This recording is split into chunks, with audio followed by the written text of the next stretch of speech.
Bíblia Sagrada, carta de Paulo aos Gálatas, capítulo número 5, versículos 16, 17 e 18, diz assim: Digo, porém, andai em espírito, e não cumprireis a concupiscência da carne, porque a carne cobiça contra o espírito, e o espírito contra a carne, e estes opõem-se um ao outro, para que não façais o que querem.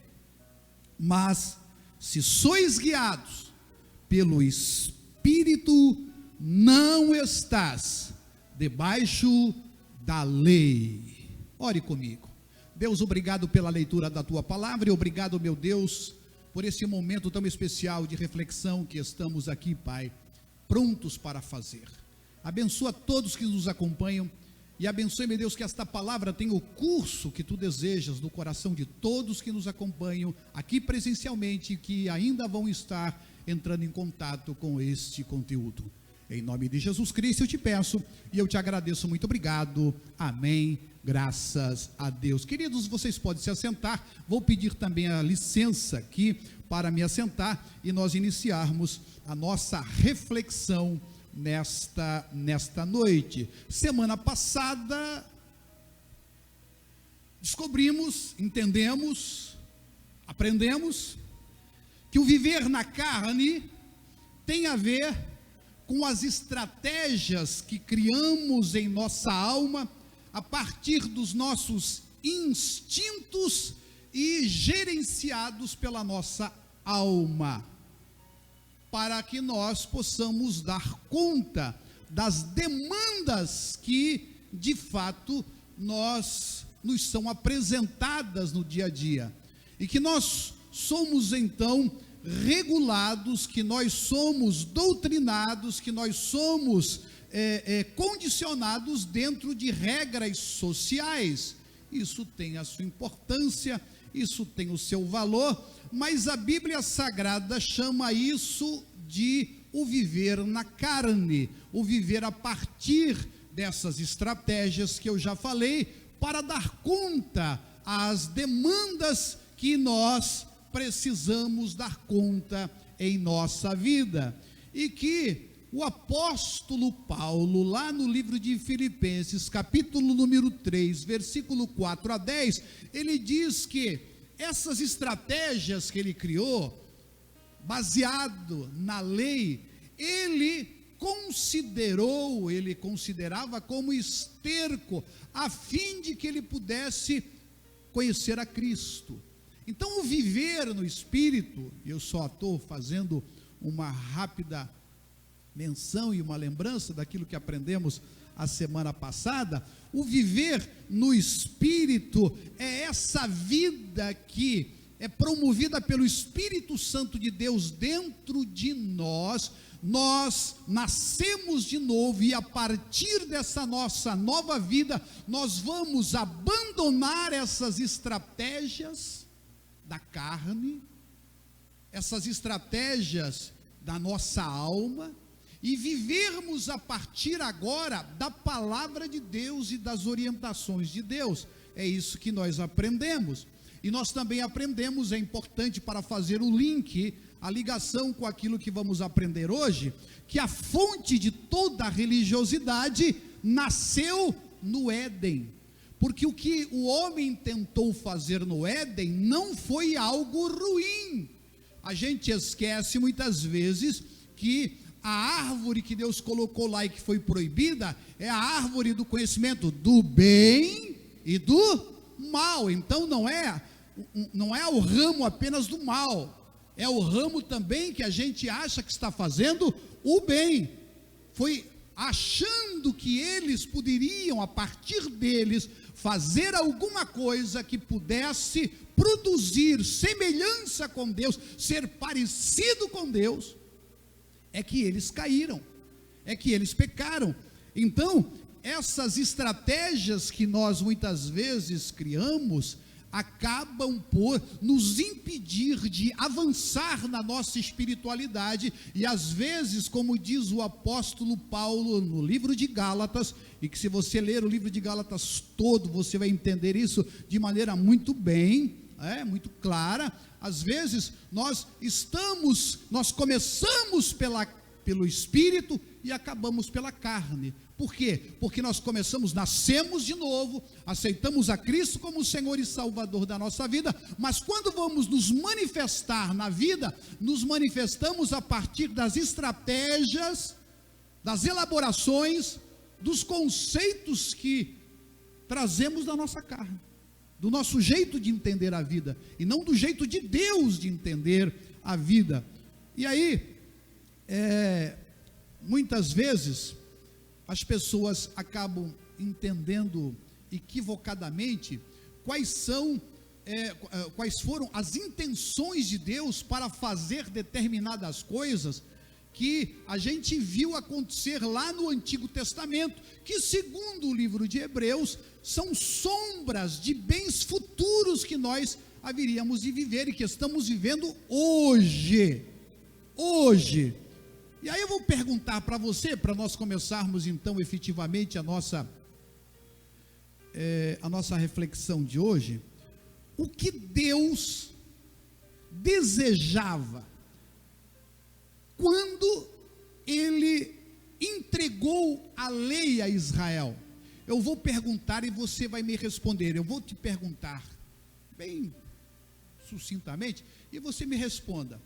Pergunta simples: quando Deus entregou a lei a Israel, Ele entregou para que o pecado fosse controlado e diminuísse, ou o pecado fosse descontrolado e aumentasse? O que você acha? Preste atenção na pergunta, que isso é muito importante para a nossa reflexão. Quando Deus entregou a lei para Israel, a partir de Moisés, o intuito de Deus era fazer com que o pecado, que a transgressão, que a conduta equivocada dos homens fossem controladas, diminuíssem, ou fossem descontroladas e aumentassem? O que você acha? Pois eu vou te surpreender e vou te mostrar dentro da Bíblia que o objetivo de Deus, quando Ele deu a lei para o povo de Israel, foi exatamente para fazer com que o pecado abundasse. E eu quero que você acompanhe na sua Bíblia. Você não tem que crer em mim, você tem que acompanhar na sua Bíblia. Pegue lá no livro de Romanos capítulo 5, versículo 20, e aí veja o que diz a Bíblia Sagrada sobre isso. A palavra de Deus vai dizer o seguinte: sobreveio a lei para que avultasse a ofensa. Numa outra tradução diz: para que superabunde, para que abundasse a ofensa, o pecado. Puxa vida, pastor, mas é isso mesmo que eu estou lendo aqui? Você precisa ler mais a sua Bíblia.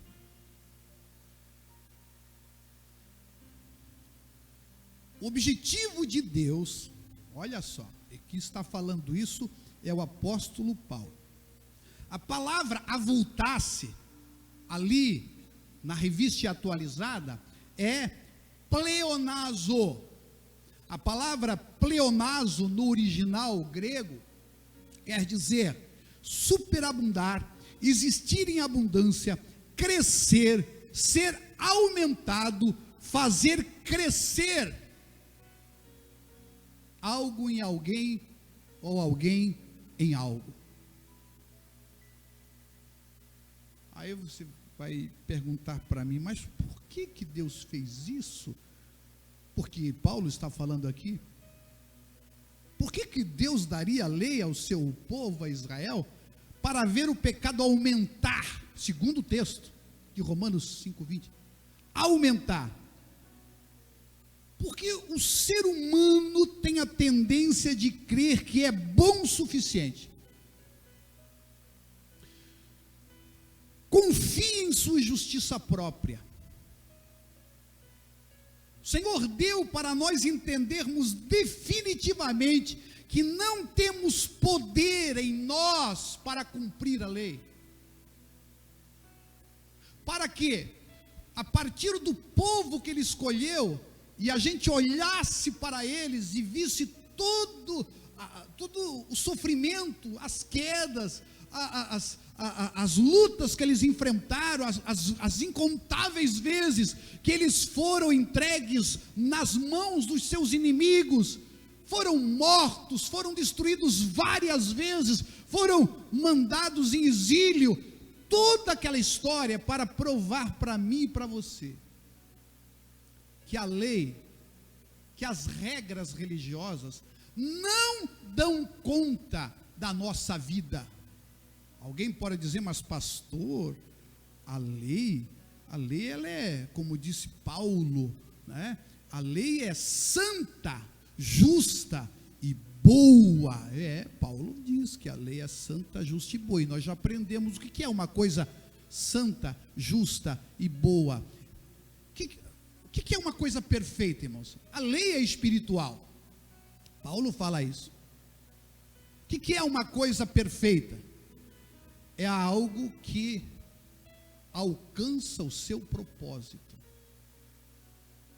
Tudo que alcança o seu propósito é santo, é justo, é bom. E segundo a Bíblia Sagrada, a lei é boa. Por que ela é boa? Que agora eu tenho que cumprir toda a lei? Não.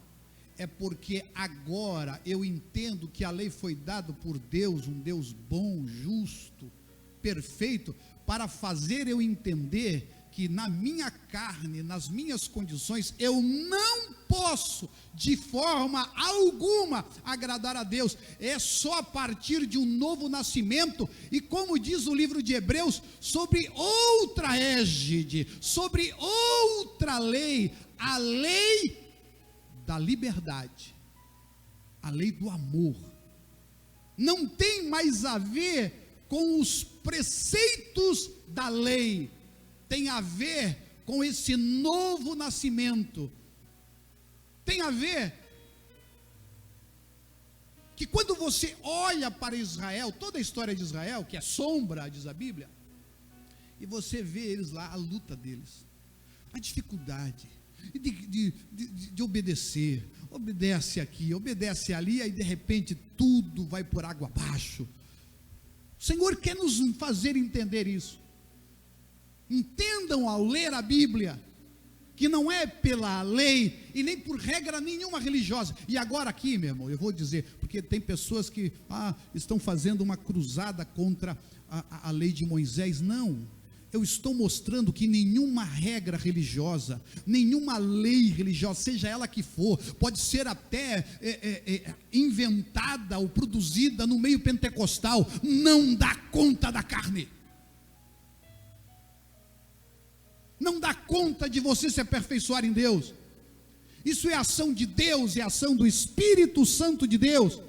E aí eu quero que você me acompanhe agora, porque Paulo vai ampliar essa ideia e explicar de maneira mais aprofundada, no livro de Romanos mesmo, no capítulo 7, no versículo 5 e 6, você vai ler o seguinte, preste atenção que você começa a entender, fazer as ligações e entender todo o conceito que Paulo está querendo nos ensinar. Diz assim, Romanos 7, 5 e 6, porque quando vivíamos segundo a carne, olha só, as paixões pecaminosas postas em realce pela lei, operavam em nossos membros, a fim de frutificarem para a morte. Agora, porém, libertados da lei, estamos mortos para aquilo a que estávamos sujeitos, de modo que servimos em novidade de espírito e não na caducidade da letra, ou seja, da letra caduca. Amados, isso é tão forte, é tão importante você entender, porque eu estou me utilizando da lei mosaica para mostrar a você que a teologia paulina, a teologia dada por Paulo, nos aponta esta impossibilidade de nós estarmos tentando agradar a Deus e controlar a nossa carne, controlar aqueles esquemas que nós criamos antes de encontrarmos a Cristo, de nos rendermos a Cristo, de fazermos dele Senhor da nossa vida. Todos esses esquemas são inúteis segundo a Bíblia Sagrada, inúteis para você viver uma vida abençoada, inúteis para você viver uma vida abundante, inúteis contra a carne. Isso é a Bíblia falando a todos nós. E aí você vai observar lá o que a lei era, o que essas regras lá dadas por Moisés para o povo de Israel. Irmãos, é muito importante. Eu vou fazer apenas aqui um parênteses para explicar algo, porque às vezes fica um ruído, né, no coração de algumas pessoas e acabam não acompanhando todo o processo que Deus está trabalhando aqui nesta noite. Às vezes a gente pega lá o finalzinho do capítulo 1 de Gênesis e o comecinho do capítulo 2 de Gênesis, que fala que Deus ele abençoou o dia sétimo, porque o dia sétimo ele descansou. Guarde isso, porque isso é muito importante. Diz assim que ali o Senhor deu essa lei para toda a humanidade. Isso não é verdade, biblicamente isso não se confirma, porque você não vê nem Adão, nenhum tipo de referência. Adão não guardava o sábado, isso não está na Bíblia. Você tem que forçar muito para tentar encontrar isso lá, e não encontra. Você não encontra. Sete, que foi o que veio depois de Adão, não guardou o sábado, ou o dia, porque sábado significa descanso. Abraão não guardou. Você leia lá a história de Abraão, em nenhum momento. Jacó não guardou. Isaac não guardou. Isaac e Jacó não guardaram. Nenhum dos patriarcas, nem José. A lei foi dada a Moisés. E a Bíblia diz lá, e eu preciso fazer essa ressalva, em Deuteronômio 5,15, que diz, o Senhor dizendo para o povo de Israel: lembra-te de que foste escravo no Egito, e que o Senhor, o teu Deus, te tirou de lá com mão poderosa e com braço forte. Por isso o Senhor, o teu Deus, te ordenou que guardaste o dia de sábado. Então o Senhor deu para Israel, para eles lembrarem do tempo que eles estavam lá, que não tinham um dia de descanso sequer. E esse princípio continua hoje. Você trabalha 6 e descansa, mas a palavra sábado significa descanso, você sabe disso? Então, só para você entender isso, e a partir de Moisés, então, é instituído isso como lei para o povo de Israel, a fim de quê? A fim de que eles entendessem que eles não precisavam trabalhar da maneira escrava que trabalhavam antes lá no Egito. É só para você entender isso, você não vê. E nós somos salvos pela fé em Abraão, e não em Moisés. A Bíblia diz que nós somos filhos de Abraão, e Abraão não guardou a lei, e não há nenhum tipo de menção de Abraão fazendo qualquer tipo de ritual em dias específicos. Agora, voltando à nossa reflexão aqui, meus irmãos, por que então o Senhor deu a lei? Paulo vai dizer em Gálatas capítulo 2, versículo 24 e 26, de maneira que a lei nos serviu de professor, aio, é isso que significa no original, de condutor, né? Para nos conduzir a Cristo, a fim de que fôssemos justificados por fé, mas tendo vindo a fé, já não permanecemos subordinados ao aio, ao professor. Isso é muito sério, irmãos. Por quê? Porque às vezes nós, não entendendo a nossa fé, a graça que nos alcança, nós achamos que de alguma forma nós temos que estar nos submetendo a determinadas regras religiosas. E aí o que surge já assim, quase que automaticamente no coração de muitas pessoas Mas então, pastor, quer dizer que agora está tudo liberado? E Paulo vai falar isso lá, tanto no capítulo 6 como no capítulo 7. Vamos então nos entregar ao pecado? De maneira nenhuma. Vamos agora então chutar o balde e partir para uma vida de permissividade? Não, não é isso que a Bíblia fala. A Bíblia você precisa entender a palavra de Deus, como ela está te orientando para dizer, como é que você vai viver a sua vida com Deus. Não é baseado em regras. E aqui, irmãos, é qualquer regra religiosa que seja produzida a partir do bem e do mal, da árvore. Pode ser uma coisa boa e pode ser uma coisa má, mas é algo que eu faço para tentar ser agradável a Deus, para tentar ser mais parecido com o Senhor. Não, você já é filho de Deus amado, você tem uma nova natureza, você tem o DNA de Deus na sua vida, você está em Cristo Jesus, e agora essa vida que você vai viver na fé em Cristo.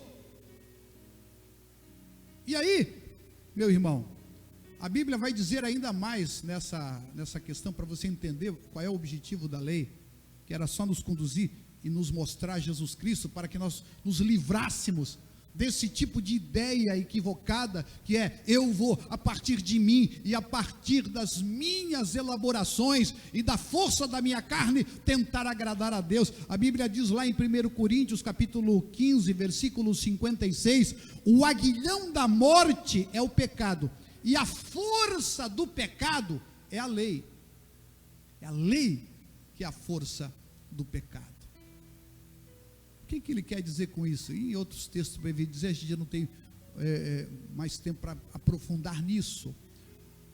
Irmãos, Paulo vai dizer também aqui, diz assim, a lei é boa, mas eu não saberia que eu não devo cobiçar, se a lei não dissesse, não cobiçarás.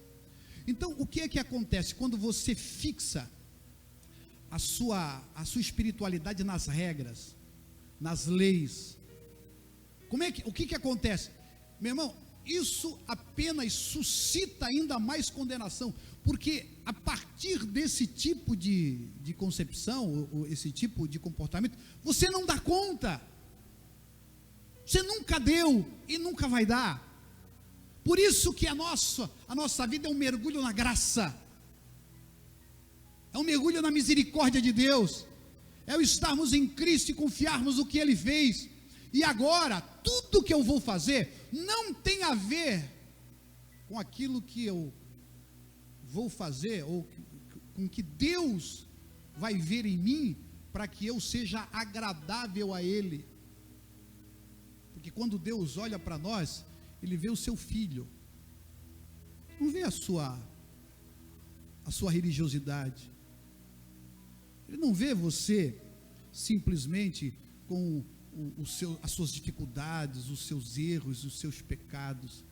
Quando você crê em Jesus Cristo e confessa que Jesus Cristo de fato é o grande sacrifício para as nossas vidas, você, meu irmão, é justificado em Cristo Jesus, não por qualquer regra religiosa,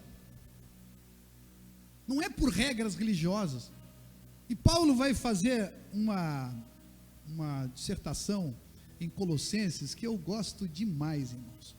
Colossenses 2,16 diz assim, olha só, e qualquer regra, nasça onde for, se é para dar conta da sua vida espiritual, para você a partir de regulamentos conseguir ser mais espiritual, menos espiritual, isso não dá certo. É a sua confiança em Deus, é a sua total dependência em Cristo, de Cristo. É você buscar a orientação de Deus na sua palavra agora, não para ser aceito por Deus, mas porque você já foi aceito por Deus em Cristo. E a partir daí você vai viver, não por causa da regra, você vai poder até fazer as coisas que tem uma aparência de lei e de regra, mas não é em função da de você tentar agradar a Deus, no sentido de ser aceito por Ele e Ele te abençoar, porque a Bíblia já diz que nós fomos abençoados em Cristo Jesus com toda sorte de bênçãos espirituais nos lugares celestiais. Efésios capítulo 1 versículo 3, Pedro vai dizer que nós já fomos abençoados com tudo que concernente a essa vida, para a vida e para a piedade. Nós já fomos abençoados. Agora você não vai fazer isso para ser abençoado. Você pode fazer qualquer coisa, desde que não seja a ação fundante a regra, para agradar a Deus de alguma forma e você vencer o pecado. Olha o que diz em Colossenses, você vai entender isso de maneira mais profunda. Colossenses 2,16, vou ler até o 23, que joga bastante luz nisso. Portanto, ninguém vos julgue pelo comer, ou pelo beber, ou por causa dos dias de festa, ou da lua nova, ou dos sábados. Olha isso, que são sombras das coisas futuras, mas o corpo é de Cristo.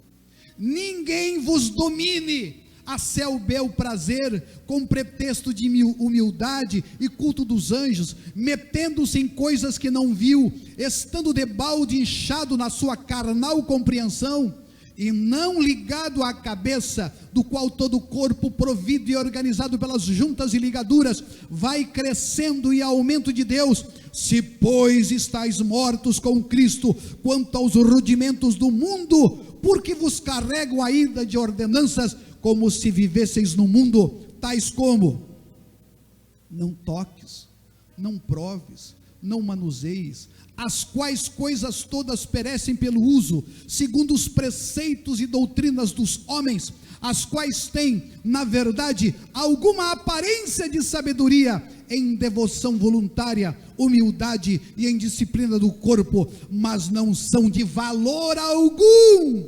senão para a satisfação da carne. Isso aqui, irmãos, explica tudo. Então, se a minha espiritualidade vai ser produzida para agradar a Deus, a partir de regras, de lei, seja elas qual for, seja baseado na lei de Moisés, ou seja baseado em alguma coisa dentro de alguma denominação, eu não vou, alguma característica do meu corpo eu vou manter, porque eu quero a minha vida espiritual, não é, ser elevado. Não vou comer alguma coisa, não vou beber alguma coisa, porque a minha vida espiritual, porque não. Se é para isso, querido, pare, porque essa é a satisfação da carne. Agora, eu posso fazer? Posso, desde que isso seja a expressão do meu amor por Deus, a expressão da minha vida com o Senhor. E aí, você não precisa nenhum tipo de regra, porque a Bíblia diz que o Espírito Santo de Deus que está aqui dentro de você vai te mostrar, ele vai ser o que vai te guiar em todas as coisas. Alguém poderia chegar para mim e dizer: escuta, eu vou te dar algumas regras para o seu casamento. Você precisa sair com a sua esposa pelo menos uma vez na semana, você ouvi-la, você tratá-la com carinho, com compreensão, você precisa honrá-la, você precisa respeitá-la. Aí eu diria para essa pessoa: pare, você não entende nada do meu casamento. A intenção pode ser boa, mas não me ajuda em nada. Por quê? Porque a minha relação com a minha esposa é baseada em amor e não em regras. O que eu faço por ela e ela faz por mim não é baseado em uma lei que agora me obriga, eu sou obrigado a fazer. É porque eu a amo e ela me ama. O que eu faço ao Senhor, eu não faço porque tenho alguma coisa escrita e eu vou te chocar agora. Não é apenas a questão do sábado ou qualquer coisa. Não farás para ti imagem de escultura, não adulterarás, não matarás, honra o teu pai e a tua mãe. Se isso é produzido pelo medo, pelo terror de ser castigado por Deus, meu irmão, você ainda não conheceu a graça. Você tem que orar a Deus para que você entenda a dimensão da graça, porque tudo isso que eu vou fazer, eu vou fazer por amor a Deus, e não porque está escrito em algum lugar que eu tenho que fazer, porque eu amo a Deus. E o perfeito amor, segundo João, 1 João 4,18, lança fora todo o medo.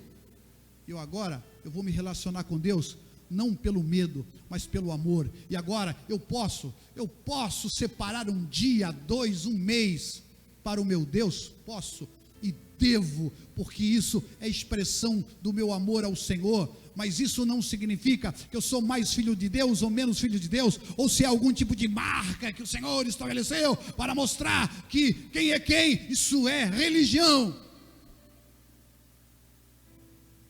Você nasceu em Cristo, você é nova criatura em Cristo, e hoje é na fé de Cristo que nós vivemos. Por isso, se pode fazer, pode dar oferta, pode devolver o dízimo, pode separar um dia para você consagrar a Deus, sim, pode, mas isso é a expressão do meu amor por Deus, e não do medo que eu tenho que o Senhor